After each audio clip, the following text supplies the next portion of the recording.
Saudara sekalian, sebelumnya saya ingin mengajak setiap kita untuk jalan-jalan sebentar ke sebuah negara yang terkenal karena wisata kulinernya yang menggugah. Kira-kira apa? Coba bayangkan satu negara, kalau kita ingat makanannya, waduh betul-betul menggugah. Jawabannya adalah negara India. Nah, ini dia. Dari foto-foto ini kita bisa mendapatkan kesimpulan bahwa rempah-rempah yang mereka dapatkan bukan hanya dari alam terbuka, tetapi dari tangan-tangan yang super higienis tersebut. Betul-betul negara yang terkenal karena wisata yang menggugah selera mual kita ya, saudara sekalian. Saudara, India bukan hanya terkenal karena makanannya yang ya begitulah, tetapi juga terkenal karena negara ini merupakan negara dengan tingkat pencemaran tertinggi di dunia. Bersama-sama dengan Bangladesh, dua negara ini bersaing ketat memperebutkan peringkat 1 sebagai negara yang paling tercemar di lingkungannya di seluruh dunia. Saudara, setidaknya ada 2 alasan mengapa India menjadi negara tercemar. Alasan pertama, karena di sana terdapat banyak sekali manusianya. Saudara, dengan 1,5 miliar jumlah penduduk dunia yang ada di sana, menjadikan India sebagai salah satu negara dengan populasi manusia terbanyak di dunia. Dan biasanya ya saudara, ketika satu negara memiliki populasi manusia yang begitu banyak, isu lingkungan itu sudah pasti terjadi. Dari isu masalah pencemaran air, pencemaran udara, maupun pengelolaan limbah yang buruk. Alasan kedua, mengapa India menjadi negara yang paling tercemar adalah karena sanitasi yang buruk. Sanitasi yang buruk ini disinyalir karena pemerintah kurang memperhatikan akses bersih ataupun fasilitas sanitasi yang memadai kepada masyarakatnya. Tetapi sebenarnya tidak bisa disalahkan pemerintah juga, karena setelah saya teliti, saya baca-baca lagi literatur yang ada, rakyat India ini punya hobi hobi untuk buang air di alam terbuka, saudara sekalian, daripada harus ke toilet. Saudara sekalian, dari foto-foto ini kita semakin yakin untuk liburan ke India ya. Saudara, berbicara masalah sanitasi yang buruk di India, sebenarnya tokoh bangsa atau bapak bangsa bernama Mahatma Gandhi tahun 1923 pernah menyatakan satu statement yang kontroversial. Beliau menyatakan bahwa sanitasi lebih penting daripada kemerdekaan. Statement ini kontroversial karena di tengah bangsa yang sedang berjuang untuk bebas dari kolonialisme, justru bapak bangsanya mengatakan sanitasi itu lebih penting daripada kemerdekaan. Saudara sekalian, Mahatma Gandhi adalah seorang yang visioner, seorang yang mampu melihat jauh ke depan. Kalau bangsa India tidak memperbaiki kebiasaan dan hobi sanitasi yang buruk tersebut, maka masa depan mereka akan diliputi oleh bencana. Saudara, setelah 100 tahun Mahatma Gandhi bicara seperti ini, hari ini India menjadi salah satu negara dengan sanitasi terburuk di dunia. Saudara sekalian, Mahatma Gandhi bukanlah seorang yang percaya kepada Kristus. Tetapi dari statementnya kita mengetahui bahwa Mahatma Gandhi sangat peduli terhadap lingkungan. Bukankah kita, orang-orang yang mengaku mengenal Kristus, orang-orang yang mengaku mengasihi Allah, seharusnya juga memiliki keprihatinan terhadap berbagai isu lingkungan yang ada di sekitar kita. Kalau anak muda hari ini mengatakan resah ketika melihat dunia semakin hangat karena global warming, dan resah ketika melihat ada banyak sampah di sekitar kita. Saudara sekalian, ketika Allah menciptakan langit dan bumi ini, dunia ini, Dia menciptakan sebuah dunia yang sungguh amat sangat baik. Dunia yang sungguh amat sangat baik ini adalah tempat yang ideal bagi manusia untuk hidup, bekerja, dan berkarya memuliakan Tuhan. Oleh karena itu, manusia diciptakan sesuai dengan seturut gambar dan rupa Allah. Manusia dipercaya untuk mengelola ciptaan sesuai dengan karakter Allah. Kalau karakter Allah adalah kasih, kudus, dan kebenaran, maka manusia mengelola ciptaan ini dengan prinsip kekudusan, kebaikan, dan kebenaran semua. Saudara sekalian, oleh karena itu perintah pertama Allah kepada manusia itu bukan memberitakan Injil, bukan amanat agung, tetapi beranak cuculah dan bertambah banyak, dan penuhilah bumi, dan taklukkanlah itu. Berkuasalah atas ikan-ikan di laut, burung-burung di udara, dan atas segala binatang yang merayap di bumi. Orang Reform mengatakan ini adalah satu mandat budaya, satu mandat yang diberikan Allah, pencipta langit dan bumi, kepada manusia untuk mengelola alam semesta ini. Saudara sekalian, tetapi meskipun pengelolaan ini dipercayakan kepada manusia, tetapi kita harus ingat bahwa bumi dan segala isinya itu adalah milik Allah. Itu adalah properti Allah, dan kita hanyalah pengelola atau manajernya. Dan hal ini sejalan dengan Mazmur pasal 24 ayat 1, Tuhanlah yang empunya bumi serta segala isi yang ada di dalamnya. Saudara, mungkin ada di antara kita yang mungkin punya banyak kebun, punya banyak kebun di mana-mana atau mungkin tambang di mana-mana ya. Dan oleh karena kita banyak memiliki hal-hal tersebut, orang menyebut kita sebagai tuan tanah. Tetapi kita perlu ingat, sebanyak apapun kebun yang kita miliki, tetap itu adalah propertinya Allah. Kita ini hanyalah manajer, kita ini hanyalah pengelolanya. Saudara sekalian, tatanan dunia yang begitu ideal, begitu harmoni yang diciptakan oleh Allah ini rusak ketika dosa masuk di dalam kehidupan manusia. Saudara, sebagai orang Kristen seringkali kita hanya menekankan dampak dosa terhadap dua dimensi relasi yang pertama, antara Allah dengan manusia atau manusia dengan sesamanya. Kita sering lupa bahwa dosa juga berdampak pada hubungan atau relasi antara manusia dengan ciptaan lainnya. Oleh karena itu, beberapa orang dari seluruh dunia menuduh bahwa kekristenan sebagai kontributor utama bagi kerusakan lingkungan yang ada di dunia ini. Salah satu orang yang menuduh adalah Lynn White Jr. Saudara, ini bukan orang sembarangan loh ya. Dia adalah seorang ahli lingkungan hidup asal Amerika Serikat, di mana pemikirannya, jurnalnya, esainya menjadi diskursus publik di antara para peneliti dan pengambil keputusan masalah kebijakan lingkungan hidup.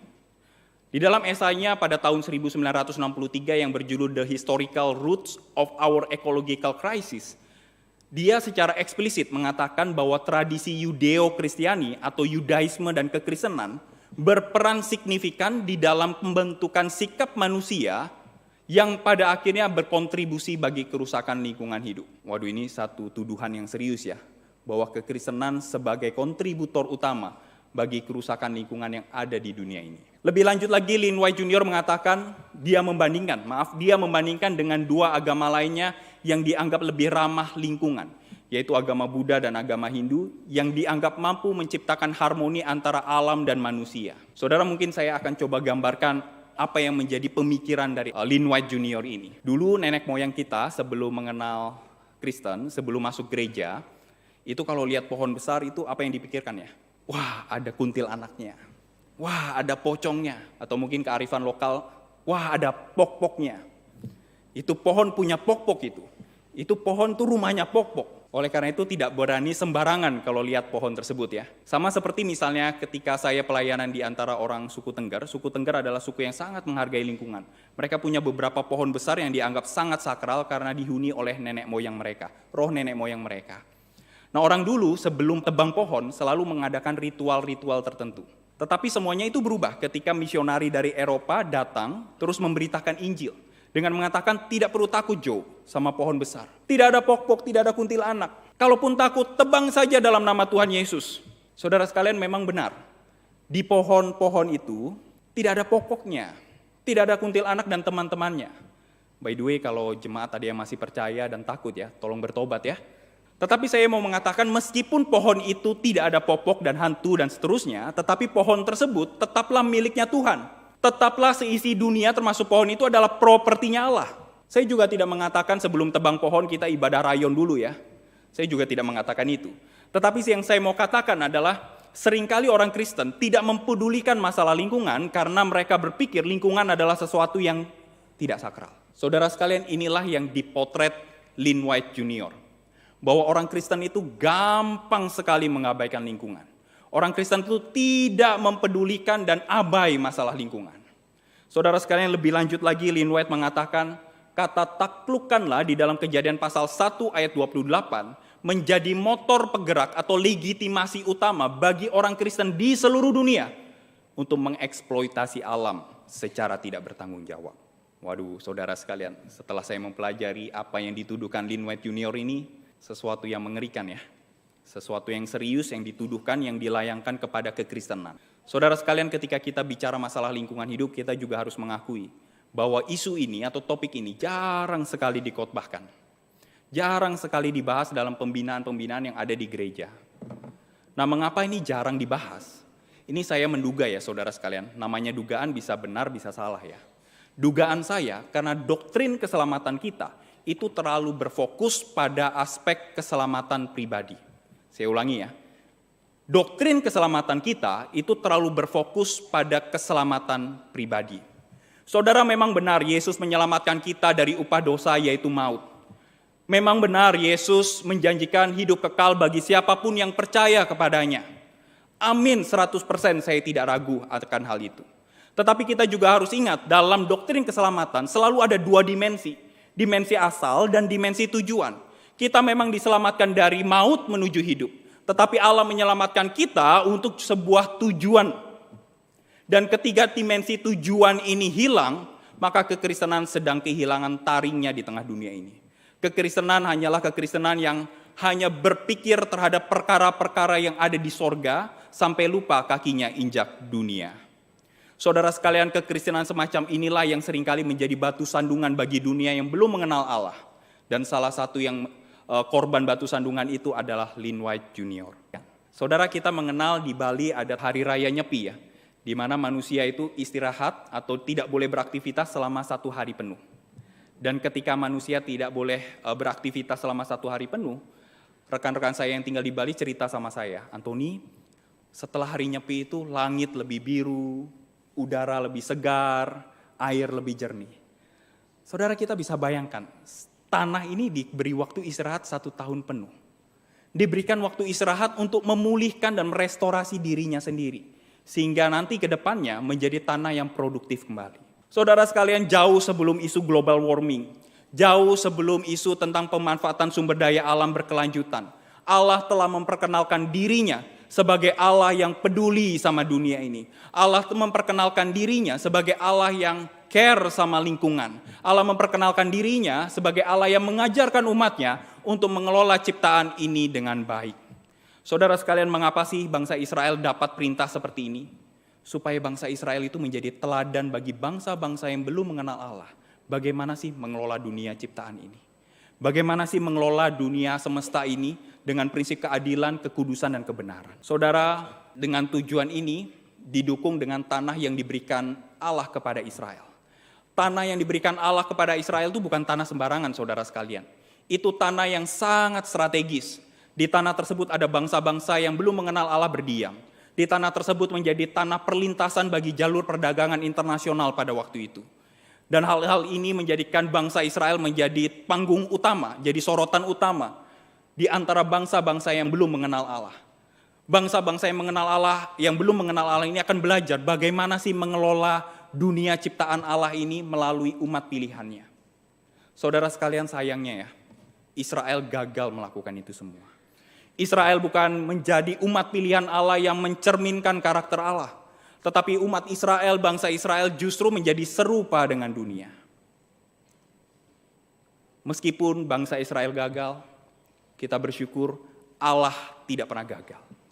Allah tidak pernah gagal untuk memperkenalkan dirinya kepada bangsa-bangsa lain.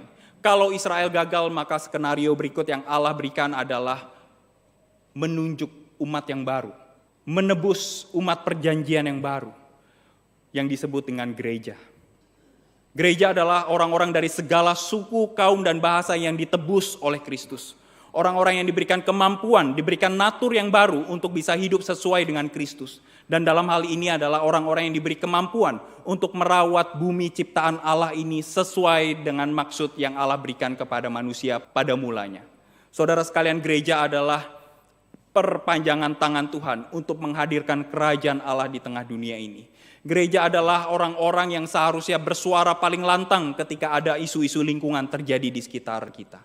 Saudara sekalian, tahun 2019, seorang mahasiswi dari salah satu universitas di Kota Malang itu menemukan sebuah bungkus Indomie di pantai di Kabupaten Malang, namanya Senang Biru ya.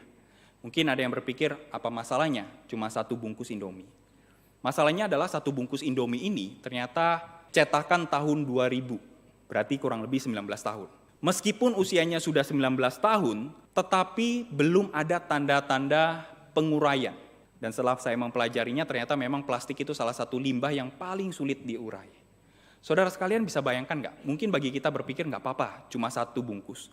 Tapi kalau ada puluhan, ratusan, hingga ribuan orang berpikir sama, buang saja sampah, toh cuma 1 bungkus Indomie. Kita bisa bayangkan dampak ekologi yang dihasilkan di pantai Senang Biru. Saudara sekalian, tidak usah jauh-jauh. Waktu saya pertama kali ke Manado, terus ke daerah kawasan, aduh saudara, saya itu begitu kagum sama airnya yang jernih, terus saya bisa lihat ikan dengan berbagai warna, betul-betul dalam hati saya itu gagah sekali. Betul-betul gagah. Mungkin saudara sekalian berpikir, contoh biasa itu. Masih ada yang lebih banyak tempat yang gagah. Tetapi mungkin saya ini tinggal lama di Surabaya. Di Surabaya itu, satu-satunya pantai yang bisa kami nikmati itu cuma Kenjeran, saudara sekalian. Dan airnya tuh menarik sebenarnya. Ini pantai yang ajaib. Mengapa saya katakan pantai yang ajaib? Karena airnya tinggal tambah gula, sudah jadi susu coklat, saudara sekalian. Jadi ketika saya melihat kawasan, gagah sekali. Apalagi kalau saya jalan-jalan lebih jauh ke daerah Tuminting, saya lupa nama pelabuhannya ini apa ya. Ini mau nyebrang ke Munaken, saya sama anak saya, itu explore. Di sana ada bintang laut, ada ikan, ada ular laut, ada banyak hal yang bagus. Dan ketika saya melihat itu semua, saya melihat kebesaran Tuhan melalui keindahan ciptaan. By the way, saudara sekalian, kalau laut ada bintang lautnya, berarti ekosistemnya itu masih terjaga. Jadi salah satu indikator ekosistem alam atau laut yang terjaga itu kalau kita ketemu bintang laut. Saudara sekalian, tetapi mungkin karena kita orang Manado, atau saudara mungkin tinggal lama di Manado, terbiasa sama hal ini semua. Sudah terbiasa sama berkat Tuhan tentang alam ciptaan yang begitu ajaib ini. Jadi kita mulai menyepelekannya. Kita mulai abai terhadap lingkungan. Ketika beberapa kali saya ke kawasan, saya menemukan beberapa sampah yang berserakan di sana. Beberapa sampah dari orang-orang yang tidak bertanggung jawab. Saya selalu berpikir, apa sulitnya sih buang sampah di tempatnya? Kalaupun belum ada tempatnya, apa sulitnya sih taruh sampah tersebut di kantongnya kita atau di tasnya kita sampai kita menemukan tempat sampah lalu buang? Apa sulitnya sih? Ada beberapa kali saya juga lihat mobilnya gagah-gagah, tetapi buka jendela, buang sampah sembarangan. Mobil boleh gagah, tapi etikanya nggak ada. Saudara sekalian, kalau setiap orang Manado, setiap kita di kota ini, berpikir bahwa sampahku tak adalah tanggung jawabku, maka percayalah, kita tidak akan lagi menemukan sampah yang ada di kota ini. Saudara sekalian, sama halnya ketika ada orang yang buang bungkus Indomie ke pekarangan rumah kita. Sebagai orang yang waras, pasti kita akan jengkel sama orang tersebut. Hal ini sama, ketika ada orang yang sengaja buang bungkus Indomie di dunia ciptaan Allah, dan dunia ciptaan ini adalah properti Allah, Allah pasti tidak senang sama orang-orang yang berlaku sembarangan sama propertinya.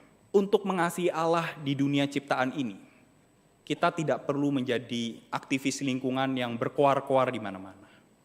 Ada hal yang sederhana namun signifikan yang dapat kita lakukan, yaitu apa? Buang sampah pada tempatnya.